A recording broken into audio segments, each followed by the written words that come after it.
Hello friends, welcome to study with Mayank. मैं हूं आपका मयंक और आज ला रहा हूं मैं आपके लिए भारत की राज्य से चैप्टर नंबर 64। देखिए यहाँ पर आज हम जो हैं सहकारी समितियों के बारे में जानेंगे कि सहकारी समितियाँ क्या होती हैं, ये कैसे कार्य करती हैं और कौन कौन से संवैधानिक प्रावधान हैं जिनके जरिए इन्हें एम्पावर्ड किया गया है। तो हम यहाँ पर इस चैप्टर के अंतर्गत ये सब चीज़ें देखेंगे। तो चलिए स्टार्ट करते हैं आज का वीडियो। देखिए वीडियो स्टार्ट करने से पहले आप लोगों से कहना चाहूँगा, जिन लोगों ने अब तक हमारा नया चैनल रूरल अकेडमी सब्सक्राइब नहीं किया है वो सब्सक्राइब जरूर कर लें। यहाँ पर हमारी जो है डेली करंट अफेयर्स जो सीरीज है वो भी आती थी और यहाँ पर अभी मैं लाने के लिए अभी आपके लिए टेस्ट सीरीज लेके आऊँगा विभिन्न सब्जेक्ट से रिलेटेड। तो आप लोग इस चैनल को सब्सक्राइब करना बिल्कुल भी ना भूलें। तो चलिए आज स्टार्ट करते हैं आज का वीडियो। देखते हैं हमें क्या क्या नोट डाउन करना है और क्या क्या डिस्कस करना है। चलिए बात कर लेते हैं सहकारी समिति की। देखिए सहकारी समिति का अर्थ होता है कि साथ मिलकर कार्य करना। यहाँ पर सहकारी समिति क्यों बनाई जाती है, बनाने का उद्देश्य क्या है, वैसे तो मैं इसे पिछले अध्यायों में बता चुका हूँ, लेकिन यहाँ पर स्पेसिफिक रूप से फिर से चैप्टर आया है तो पूरा मैं फिर से डिफाइन करता हूँ। देखिए सहकारी समिति बनाने का प्रयोजन ये है कि यहाँ पर जो संलग्न व्यक्ति होते हैं वो किसी साझे उद्देश्य के लिए सहकारी समिति का गठन करते हैं, ठीक है। और सहकारी समितियाँ एक तरह से आप मान सकते हैं खुद का एक निजी बैंक टाइप होता है, ठीक है। खुद का एक निजी बैंक टाइप होता है, यानी कि वहाँ पर उनकी समूहन बचत वगैरह जो होती है वो उसमें रख दी जाती है और ज़रूरत पड़ने पर उनको जो है रियायती दरें, यानी कि जो दरें गवर्नमेंट के द्वारा या फिर कानून के द्वारा तय की गई हैं उन दरों पर उन्हें लोन मिल जाता है, ऋण मिल जाता है समय पर, ठीक है। देखिए यहाँ पर जो लोग होते हैं, सहकारी समिति को बनाने वाले लोग होते हैं, वो किसी अपने पर्सनल उद्देश्य के लिए नहीं बल्कि समूह हित के लिए, पूरे समूह के हित के लिए यहाँ पर बचत करते हैं, सहकारी समिति का निर्माण करते हैं। और ऐसी समितियों को बनाने का प्रयोजन क्या था? देखिए प्रयोजन ये था, जैसे हम एक एग्जाम्पल ले लेते हैं यहाँ पर हथकरघा मजदूरों को, यानी कि जो हैंडलूम वाले वर्कर होते हैं उनका एग्जाम्पल ले लेते हैं, यानी उनसे रिलेटेड कोई सहकारी समिति है। अब मान लेते हैं सहकारी समिति जो है उनके लिए हमने बना दी, ठीक है। और एक और जो एक हैंडलूम वर्कर है उसका एक अकाउंट जो है बैंक में है, ठीक है। अब देखिए सहकारी समिति जो उन्होंने गठन किया है वो तो केवल हैंडलूम वर्कर ही है, उसमें 50 वर्करों ने मिलकर एक समिति का गठन कर लिया है, ठीक है। वहीं एक व्यक्ति जो है हैंडलूम वर्कर जो है एक का अकाउंट जो है बैंक में है। अब देखिए क्या होता है कि आपने देखा होगा अक्सर जो लघु या मझले किस्म के जो होते हैं, यानी कि हम एक तरह से मजदूर श्रमिक ही मान सकते हैं इन्हें, तो इन्हें अक्सर लोन वगैरह जो है बैंक वगैरह की प्रणाली है वो देने में कहीं ना कहीं हिचकती है, यानी कि कहीं ना कहीं घबराती सी है। उसे लगता है कि हमारा बैंक जो है लोन डूब ना जाए या फिर ये संबंधित व्यक्ति क्या चुका पाएगा या नहीं चुका पाएगा, और उसके अलावा उसे तमाम चक्कर पे चक्कर लगवाती है। ऐसे में जो संबंधित व्यक्ति है वो बैंक से वाकई में परेशान हो जाता है, उसे लगता है भाई बैंक में लोन हमें देगा ही नहीं, बड़े लोगों को लोन जल्दी मिल जा रहा है। और इसके अलावा बैंक में एक और समस्या ये होती है कि बैंक में केवल और केवल हैंडलूम वर्कर जैसे ही केवल लोग लोन लेने वाले नहीं होते हैं, वहाँ पर विभिन्न कार्यों में लगे हुए विभिन्न जो है आर्थिक स्थिति वाले व्यक्ति भी होते हैं जो विभिन्न उद्देश्यों के लिए लोन वगैरह निकालते हैं। तो ऐसे में वहाँ पर ही बड़ी जटिलता हो जाती है कि हम हथकरघा वाले मजदूर को लोन दें या ना दें, ठीक है। अब वहीं समिति में क्या है, समिति में हमने केवल और केवल जो हथकरघा मजदूर है उनसे मिलकर एक समिति बनाई है। तो हमें वहाँ मालूम होता है कि भाई हमारी समिति में सब हथकरघा मजदूर है, तो हमें अगर इन्हें जरूरत पड़ेगी समय पर सीजन पर आकर अपने लिए कोई नया उपकरण खरीदने के लिए या फिर नए सामान के लिए, हम तत्काल इन्हें लोन जो है प्रोवाइड करवाएंगे। तो वहाँ पर ऐसी इन्हें कोई दिक्कत नहीं होती, तत्काल लोन मिल जाता है। तो चीज़ें क्या हुई कि हाँ भाई द्रुत गति से उन्हें जो है उनकी जो आर्थिक समस्या थी उसका समाधान हो गया, ठीक है। इसलिए सहकारी समिति जो है ज़्यादा कारगर है, ठीक है। तो सहकारी समिति बनाने की प्रयोजन यही था कि लोगों ने पहले क्या किया कि अपने भाई हम मान लीजिए 50 आदमी काम कर रहे हैं, 50 आदमी खेतों में काम कर रहे हैं, 50 आदमी जो है किसी एक कृषि कार्य से संलग्न है। उन्हें लगा कि भाई हम समूहन बचत करके एक समिति का निर्माण कर देते हैं, वहाँ पर अपनी अपनी बचत हम रख देते हैं, ठीक है। और संबंधित जब हमें जिस व्यक्ति को वहाँ पर जरूरत पड़ेगी लोन वगैरह की, तो हम उसी में से बचत में से उन्हें निकाल कर उसे दे देंगे। और देने के बाद क्या होगा कि भाई एक रियायती दरों पर, यानी कि जो भी इन्होंने दरें तय की हैं उस दरों पर उससे जो है ब्याज ले लिया जाएगा और जब वो अपनी जरूरत पूरी कर लेगा वो पैसा वापस कर देगा। तो यहाँ पर लोगों को थोड़ा सहूलियत मिल जाती है, ठीक है। और टाइम पर, यानी कि जब उन्हें जरूरत होती है तब उन्हें लोन मिल जाता है, ठीक है। वहीं बैंक का जो रवैया है, बैंकों का रवैया जो है इनके प्रति सकारात्मक ना होने की वजह से यहाँ पर इन्हें दिक्कतें आती थी, तो सरकार ने फिर इन्हें सहकारी समितियों को प्रमोट किया, ठीक है। अब देखिए सहकारी समितियां पहले के समय तक क्या था कि अपने आप मतलब चलती रहीं, इन्हें कोई कानूनी रूप से मान्यता प्रदान नहीं की गई थी, यानी चलती तो रहीं लेकिन इन्हें मान्यता प्रदान नहीं की गई। मान्यता जब तक प्रदान नहीं की गई थी तो क्या था कि तमाम लोग क्या होते थे कि भाई सहकारी समिति बनवा दी, मान लीजिए उन्होंने 100 मजदूर या 150 मजदूरों का एक समूह इकट्ठा करके सहकारी समिति बनवा दी और उनसे बचत के नाम पे पैसे भी इकट्ठे कर लिए। और आपने सुना होगा कि भाई फलानी बैंक खुली थी इतने सन में, हमने अपने बाबा से सुना कि हमारे 10,000 रुपये लेके भाग गई, 15,000 रुपये लेके भाग गई। तो वो इसी टाइप की बैंक थी वो, ठीक है। जो बैंकें जो भागी तमाम, आपने सुना होगा स्थानीय स्तर पर कि हमारे जिले में ये बैंक खुली थी, हमारे पिताजी बताते हैं, हमारे बाबा बताते हैं कि ऐसे किसी में पैसे नहीं डालने चाहिए, तो वो यही टाइप बैंकें तब खुली थी। ठीक है, सहकारी समितियों टाइप बैंकें थी, तो वहाँ पर समूह बचत के नाम से लोगों के पैसे जमा कर लिए थे, और चूंकि उस समय तक कोई हमारे यहाँ कानूनी रूप से इन्हें एम्पावर्ड नहीं किया गया था, तो ये लोग तमाम पैसे गोलमाल करके भाग गए थे। अब जब इन्हें कानूनी मान्यता मिल चुकी है, संवैधानिक रूप से इन्हें एम्पावर्ड कर दिया गया है, तो यहाँ पर अब जो हेराफेरी है, जालसाजी है, उसकी संभावना बहुत ही कम हो गई है। ठीक है, तो अब हम स्टार्ट करते हैं सहकारी समितियों के जो कानूनी प्रावधान है, वो क्या क्या प्रावधान है वो देख लेते हैं। देखिए, अगर बात करें तो आपका सन 2011 में 97वां संविधान संशोधन अधिनियम हुआ। इसने सहकारी समितियों को संवैधानिक स्थिति और संरक्षण प्रदान किया। ठीक है, यानी सन 2011 में हमारा जो है 97th कॉन्स्टिट्यूशनल अमेंडमेंट हुआ, जिसके जरिए जो है इन्हें सहकारी समितियों को जो है संवैधानिक स्थिति और इन्हें संरक्षण प्रदान किया गया। देखिए, यहाँ पर सबसे बड़ी बात यह है, 97 में संविधान संशोधन के द्वारा यहाँ पर जो सहकारी समितियाँ हैं, इनको बनाने का अधिकार आपका जो मौलिक अधिकार 19वां मौलिक अधिकार है। ठीक है, 19(1) के तहत इन्हें रख दिया गया। ठीक है, आप सभी को पता होगा कि हमारा 19वां मौलिक अधिकार क्या कहता है, उसमें क्या क्या वर्डित है, आप ये बात ऑलरेडी जानते हैं। यानी भ्रमण का अधिकार, वाक अभिव्यक्ति, ये स्वतंत्रता वाला पूरा अधिकार था, उसमें 6 अधिकार थे। ठीक है, तो उन्हीं में से रख दिया गया। ठीक है, उसी में एक जगह उसे रख दिया गया, सहकारी समिति बनाने, संघ बनाने का अधिकार, ऐसे करके 6 अधिकार थे, तो उसी में एक इसमें समाहित कर दिया गया। यानी कि अब हमें समिति बनाने का जो हमारा अधिकार है, मौलिक अधिकार है, फंडामेंटल राइट्स है, यानी हमें कोई रोक नहीं सकता। मान लीजिए हमारा किसी भी कोई भी यानी ग्रुप हो हमारा, यानी किसी भी, जरूरी नहीं कृषि से रिलेटेड हो, कोई और कार्यों में लगा हुआ ग्रुप हो, हम अपनी समिति बना सकते हैं गवर्नमेंट के रूल्स के अकॉर्डिंग। ठीक है, दूसरी बात यह है कि सहकारी समितियों को बढ़ावा देने के लिए यहाँ पर जो आपके डीपीएसपी हैं, directive principles of state policy हैं, राज्यों के नाम जो निर्देशक तत्व हैं, वहाँ पर भी इन्होंने सहकारी समितियों की यहाँ पर एक आर्टिकल जोड़ दिया है, यानी 43B। इसमें कहा गया है कि राज्य जो है वो सहकारी समिति बनाने के लिए मदद करेगा, या फिर सहकारी समिति बनाने के लिए लोगों को थोड़ा जो है गाइड वगैरह करेगा। ठीक है, यानी कि यहाँ पर साफ साफ क्या गया कि सहकारी समितियों को राज्य बनाने के लिए बढ़ावा प्रदान करेगा, बढ़ावा देगा। ठीक है, इसके अलावा संविधान में यहाँ पर आपको देख रहे होंगे, संविधान में खंड जोड़ा गया, नया एक भाग जोड़ा गया 9th B। ठीक है, और 9th B में सहकारी समितियों से संबंधित जो प्रावधान थे, उनका पूरा जो प्रावधान का प्रोसीजर था, वो धारा 243 ZH से लेकर धारा 243 ZT तक इसमें रख दिया गया, जिसमें इनके निर्वाचन कैसे होगा, इनके अध्यक्ष कैसे होंगे। ठीक है, यानी अध्यक्ष की नियुक्ति का तरीका क्या होगा, वो सब चीज़ें, ठीक है, सब यहाँ पर डिसाइड कर दी गई, सब यहाँ पर डिफाइन कर दी गई हैं। ठीक है, तो ये तीनों प्रावधान आप लिख लेना।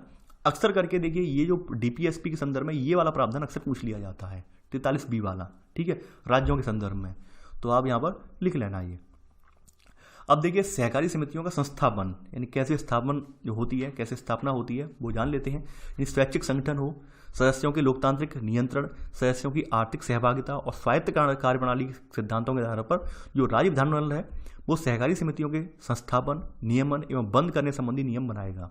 यानी कि यहाँ पर साफ साफ कहा गया है कि राज्य विधानमंडल को यहाँ पर यह अधिकार दिया गया है कि वह स्वैच्छिक गठन या फिर सदस्यों की लोकतांत्रिक नियंत्रण के लिए सहकारी समितियों के संबंधित सिद्धांतों को, ठीक है, उनकी कार्यप्रणाली को बनाएगा, या फिर अगर कोई बंद करना होगा उसे, तो वो बंद करने का नियम भी राज्य ही बनाएगा। यहाँ पर एक साफ साफ कहा गया है।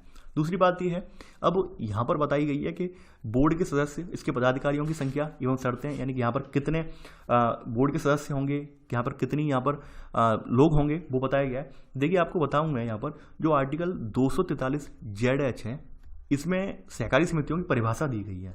ठीक है, होंगी क्या, और वहीं आर्टिकल 243 ZI है, ये अक्सर पूछ लिया जाता है, 243 ZI, यहाँ पर जो है सहकारी समितियों का संस्थापन, ये आप देख रहे हैं, तो ये बताया गया है कैसे संस्थापना इनकी होगी, कौन इन्हें प्रमोट करेगा, कौन इनका कानून बनाएगा, ठीक है, कौन नियम वगैरह गाइडलाइन वगैरह तैयार करेगा, वो यहाँ पर बताया गया है।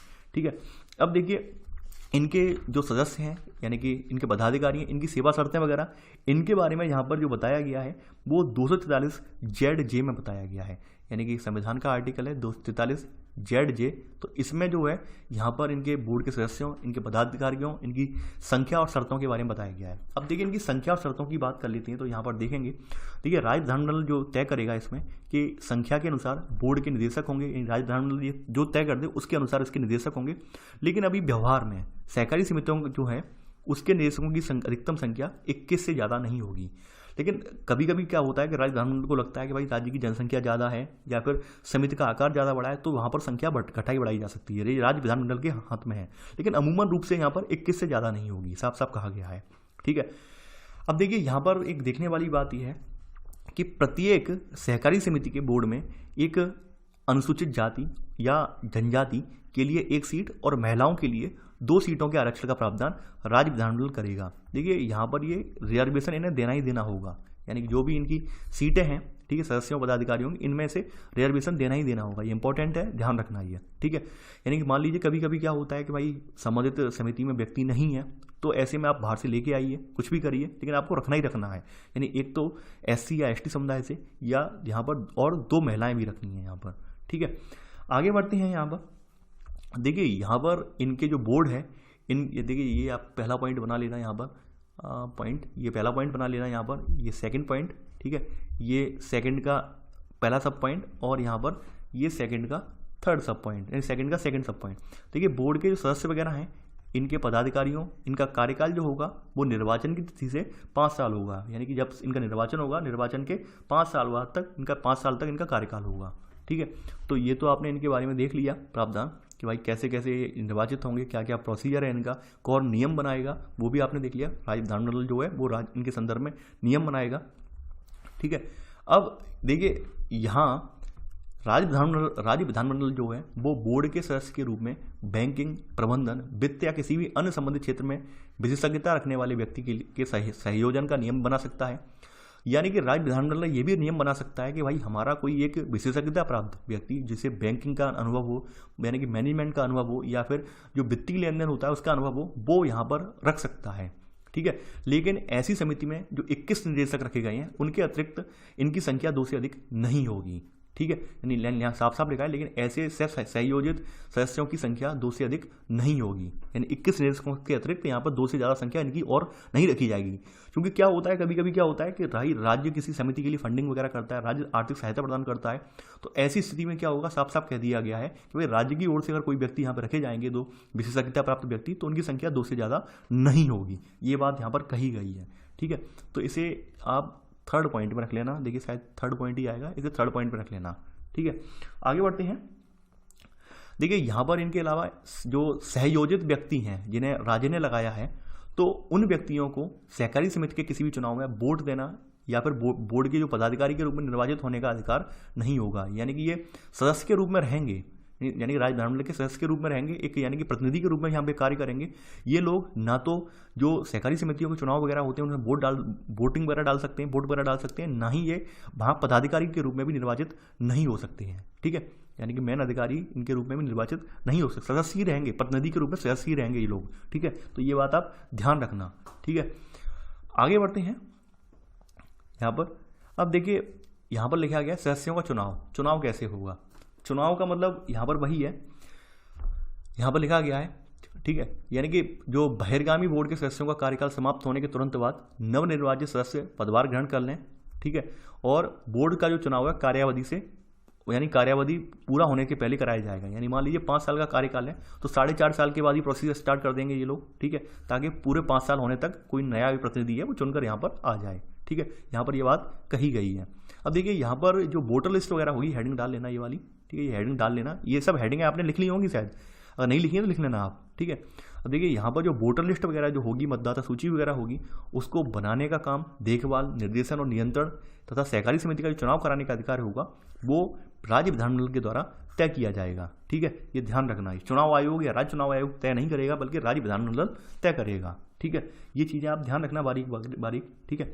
अब देखिए यहाँ पर जो बोर्ड का विघटन या निलंबन किस स्थिति में होगा, यानी राज्य विधानमंडल किसी बोर्ड का विघटन या निलंबन, ठीक है, या फिर अंतरिम प्रबंधन खुद भी कर सकता है, वो किस स्थिति में करेगा। तो यहाँ बताया गया है, लगातार काम पूरा नहीं करने पर, काम करने में लापरवाही बरतने पर, या बोर्ड द्वारा सहकारी समिति या सदस्यों के हित के खिलाफ काम करने पर। यानी कि बोर्ड द्वारा जो सहकारी समिति है या इसके सदस्यों के हित के खिलाफ, मान लीजिए कोई आप अपने निजी हित के लिए उसमें से पैसा निकाल रहे हैं, निजी हित के लिए कोई पूरा करने के लिए आप वहाँ पर हेर फेर कर रहे हैं, ऐसी स्थिति में यहाँ पर बोर्ड का विघटन हो जाएगा या निलंबन कर देगी, ठीक है। तो ये कंडीशन कुछ बताई हैं, ठीक है, ये कुछ स्थितियां बताई हैं जिनके द्वारा इसके बोर्ड का विघटन, निलंबन या अंतरिम प्रावधान ये बताए हैं। देखिए ये शायद मत लिखना आप, मेरे हिसाब से आप ना लिखें, क्योंकि ये सब चीज़ें आपको मौखिक रूप से याद हो जाएंगी, आप ये सब बातें आप ऑलरेडी जानते हैं, ठीक है। तो इन्हें ना लिखें तो ज़्यादा बेटर है, मैं तो यही कहूँगा, क्योंकि आप फिर यही कहेंगे सर सब कुछ ही इंपॉर्टेंट हो गया। सब कुछ इंपॉर्टेंट नहीं है, ये तो एक मैंने जनरली बता दिया कि किन किन स्थितियों में बोर्ड का विघटन हो सकता है, ठीक है। यानी बोर्ड का विघटन का भी प्रावधान यहाँ पर रखा गया है।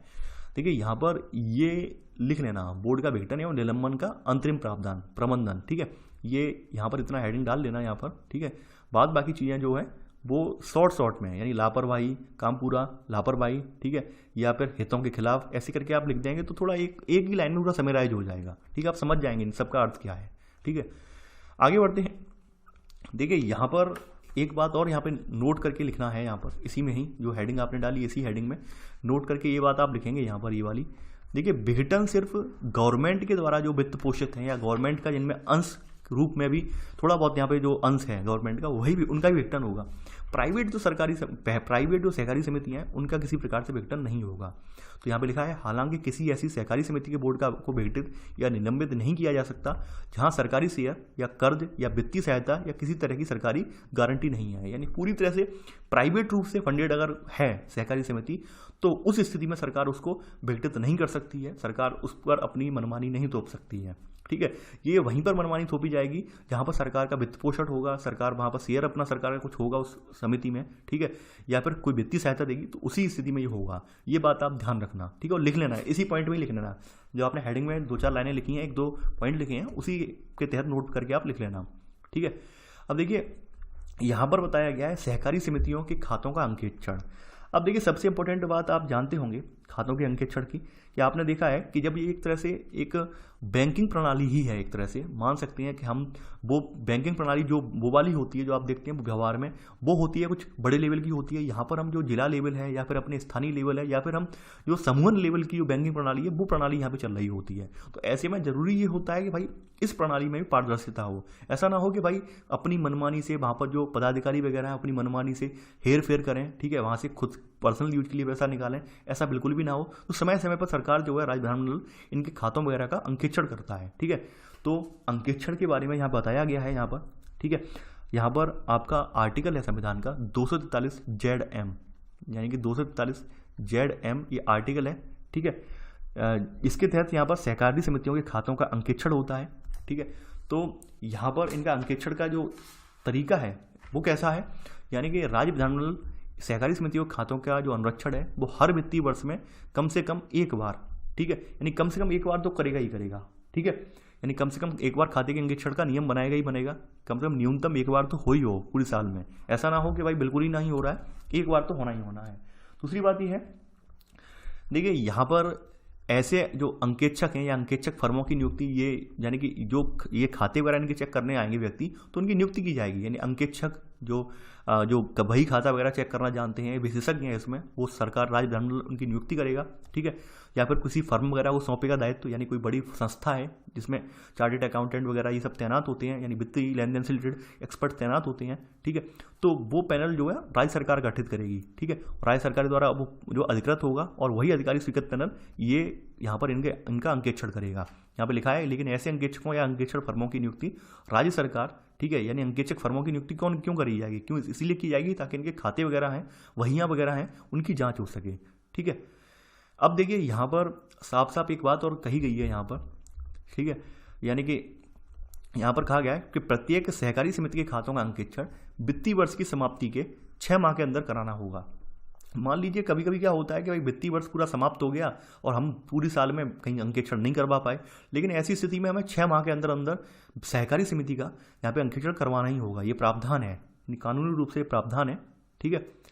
तो बाद में जो अंकेक्षण की रिपोर्ट होगी वो राज्य विधानमंडल के पटल पर रखी जाएगी, ठीक है, यानी कि जो उन्होंने अपनी पैनल नियुक्त किए हैं अंकेक्षण करने वाले वो रिपोर्ट जो है राज्य विधानमंडल को सबमिट करेंगे और राज्य विधानमंडल उस रिपोर्ट को लेकर जो है अपना जो विधान परिषद है यानी विधानसभा या विधान परिषद जो भी है वहाँ पर, ठीक है, उसमें उनके समकक्ष रखवाएगा। तो ये इसका कुछ प्रोसीजर है, ठीक है। देखिए बड़ा ही सिंपल है, कोई ज़्यादा नहीं है। अब देखिए यहाँ पर लिखा गया है कि आम सभा की बैठक बुलाना। आम सभा की बैठक क्यों बुलाई जाएगी? देखिए बैठक बुलाने का प्रावधान इसलिए होता है कि ताकि लोगों को या वहाँ पर जो समिति जिसके लिए बनी गठित की गई है, ठीक है, उनकी क्या समस्याएं लोगों की, क्या मतलब उन्हें दिक्कतें आ रही हैं, ठीक है, या फिर उनके लिए क्या ऐसे प्रभावी कदम उठाए जाएं ताकि उन्हें लाभ मिल सके। जैसे आपने देखा होगा कि जो खाद वगैरह होती है, बीज वगैरह होती है, उसके लिए कोऑपरेटिव सोसाइटी बना दी गई है, हर जिले पर बना दी गई है, हर राज्य में बनाई गई है खाद बीज वगैरह के लिए, ठीक है। आपने देखा होगा वो इसलिए बनाई गई है कि भाई किसान जो होता है, किसान के पास ऑल टाइम मतलब सभी यानी हर समय पैसा तो होता नहीं है, ठीक है, लेकिन उसे जो है खेती भी करनी है, यानी फसल भी बोनी है, खाद भी लगानी है उसमें, ठीक है, पानी भी लगाना है। तो इसलिए उन्होंने जो है किसानों की सहायता के लिए सहकारी समितियां बना दी हैं, जहाँ से वो है जो वो है, यानी कि गवर्नमेंट जो है सस्ते दामों पर खाद वगैरह उन्हें जो प्रोवाइड करवाती है, ठीक है, ताकि किसान जो है बेसहारा ना हो, किसी सूदखोर या फिर ब्याजखोर या मुनाफाखोर व्यक्तियों के चुंगल में ना फंसे, ठीक है। यानी सरकार तमाम कदम उठाती है। तो यहाँ पर वही कहा गया है कि आम सभा की बैठक बुलाना, आम सभा की बैठक बुलाने का उद्देश्य यही होता है, ठीक है। यानी कि यहाँ पर लिखा है कि बैठक वित्तीय वर्ष की समाप्ति के 6 माह के अंदर बुलाने का प्रावधान बना सकता है, यानी राज्य विधानमंडल बैठक वित्तीय वर्ष की समाप्ति के 6 माह के अंदर बुलाने का प्रावधान बना सकता है, यहाँ पर कहा गया है। और बुलाने का प्रावधान यही है कि लोगों की समस्याएं क्या हैं, उनका समस्याओं का समाधान क्या करें, कौन कौन सी नई योजना है, यानी कौन कौन सी यहाँ पर नई हम तकनीक, नई नवाचारी जो विचार अपनाएं, जिनके जरिए हम ज़्यादा से ज़्यादा लोगों को हम जो लाभ पहुँचा पाएँ, इसीलिए बैठकें बुलाई जाती हैं, ठीक है। ये सब अपने अपने स्तर से सुझाव देते हैं और एंड में क्या सुझाव निकलता है वो सब बताया गया है यहाँ पर, ठीक है। अब देखिए यहाँ पर लिखा है सूचना पाने का सदस्यों का अधिकार। देखिए ये यहाँ पर जो प्रावधान है ये संविधान का आर्टिकल है आपका 243 ZO, ठीक है, 243 ZO। तो इसके तहत सूचना पाने का अधिकार है, सदस्यों को सूचना पाने का अधिकार है, यानी कि राज्य विधानमंडल के सरकारी सहकारी समिति के हर सदस्यों को सहकारी समिति के कागजात, ठीक है, सूचनाओं के खाता उपलब्ध कराने का प्रावधान कर सकता है। यानी कहने का मतलब क्या है कि भाई ऐसा ना हो कि जो सदस्य वहाँ पर बने हैं, सदस्यों की जो है बनाया गया सदस्यों को, उन्हें वहाँ की गतिविधियों को पता ही नहीं चले, मालूम पड़े कि भाई ऊपर के पदाधिकारी वगैरह हैं वो सब हजम कर जाएं, वो सब डकार जाएं, ठीक है, या फिर वो घोटाला कर लें। तो ऐसी स्थितियों में सदस्य बनाए गए हैं और वो सदस्य जो हैं वो समय समय पर इनके खातों वगैरह की जांच कर सकते हैं, इनकी सूचनाओं वगैरह को, कागजात वगैरह को देख सकते हैं, ये अधिकार दिया गया है, ठीक है। यहाँ पे लिखा गया है कि राज्य विधानमंडल सहकारी समिति के हर सदस्यों को सहकारी समिति के कागजातों, सूचनाओं एवं खाता उपलब्ध कराने का प्रावधान कर सकता है। यानी 243 ZO में प्रावधान है ये आर्टिकल में, संविधान के आर्टिकल में, ठीक है। रिटर्न क्या होता है, रिटर्न बताया गया। रिटर्न का मतलब क्या है कि आपने जो कर्ज लिया है, यानी कि आपने जो कर्ज लिया है उसको वापस करना, ठीक है, उसे रिटर्न बोलते हैं, ठीक है। यानी इसका रिटर्न हमने कर दिया नहीं कर दिया, कितने समय के लिए हमने लिया है उस हिसाब से रिटर्न किया, या फिर हमने EMI पर लिया है तो कितना कितना महीने पर हमें डालना है, यहाँ पर किस्त डालनी है, ठीक है। तो वही मतलब है यहाँ पर। तो यहाँ पर लिखा गया रिटर्न के बारे में कि प्रत्येक सहकारी समिति को वित्तीय वर्ष की समाप्ति के 6 माह के अंदर सरकार द्वारा नामित अधिकारी के पास रिटर्न दाखिल करना होगा, ठीक है। यानी कि आपने देखा होगा कि जो सहकारी समितियां हैं जो गवर्नमेंट से एम्पावर्ड रहती हैं, गवर्नमेंट के द्वारा जिन्हें वित्तीय सहायता, वित्त पोषण किया जाता है, तो ऐसा नहीं है सरकार बिना मुनाफे के इनमें वित्त पोषण कर देती है, सरकार बिना मुनाफे के कुछ भी नहीं करती है। सरकार भी इनसे एक्सपेक्ट करती है कि भाई हम इसमें आपके यहाँ पैसा लगा रहे हैं, कुछ हमें भी तो फायदा हो, ठीक है, या फिर हमें कुछ तो लाभ हो। तो सरकार को ये रिटर्न भरते हैं कि भाई हमने आज ये इतना भर दिया, कि हाँ बता पूरा अपना मतलब बताते हैं, ठीक है। वहाँ पर जो उनकी तय दरें हैं, तय दरों के हिसाब से उन्हें जो चुकाना है वो वहाँ पर देते हैं, ठीक है। तो इन्हें रिटर्न 6 महीने के अंदर अंदर जो नामित अधिकारी इसके बाद रिटर्न इन्हें दाखिल करना होगा, ठीक है। आगे बढ़ते हैं यहाँ पर, यानी कि रिटर्न के साथ साथ इन्हें कुछ वार्षिक जानकारी भी देनी होती है। ऐसे बताया कार्यकलापों की वार्षिक रिपोर्ट, खाते का अंकेक्षण रिपोर्ट, बचा हुआ पैसा किस तरह से खर्च करना है, इस संबंध में आम सभा का निर्णय, वही सब बातें हैं जो मैं ऑलरेडी यहाँ पर बता चुका हूँ, ठीक है। रिटर्न में ये अपनी सब ये बातें बताते हैं, ठीक है। यानी कि आपने देखा होगा कि रिटर्न फिल किया कि नहीं किया आपने, इनकम टैक्स का रिटर्न जो फिल किया जाता है कि भाई आपने कितना आपके पास आया पैसा, कितना आपने उसमें खर्च किया, कहाँ से लाए पैसा, ठीक है। इनकम टैक्स रिटर्न जो भरा जाता है, तो वही रिटर्न ये भरते हैं अपना कि हमें आपने इतनी जो वित्तीय सहायता प्रदान की, तो उस सहायता का हमने इतना % यहाँ यूज किया, इतना % यहाँ यूज किया, इतना पैसा हमारा बच गया, इसको हम आगामी समय में ऐसे हम यूज करेंगे, ठीक है। तो वो सब चीज़ें, ये सूचनाएं जो है वहाँ पर अधिकारी के पास भरते हैं, ठीक है। जैसे इनकम टैक्स का रिटर्न भरा जाता है, ठीक है। तो सेम वही प्रोसीजर यहाँ पर है, ठीक है। रिटर्न का मतलब वही प्रोसीजर है जो इनकम टैक्स रिटर्न में होता है, वही प्रोसीजर यहाँ पर भी लिया गया है। आगे देखते हैं यहाँ पर, देखिए अपराध और दंड।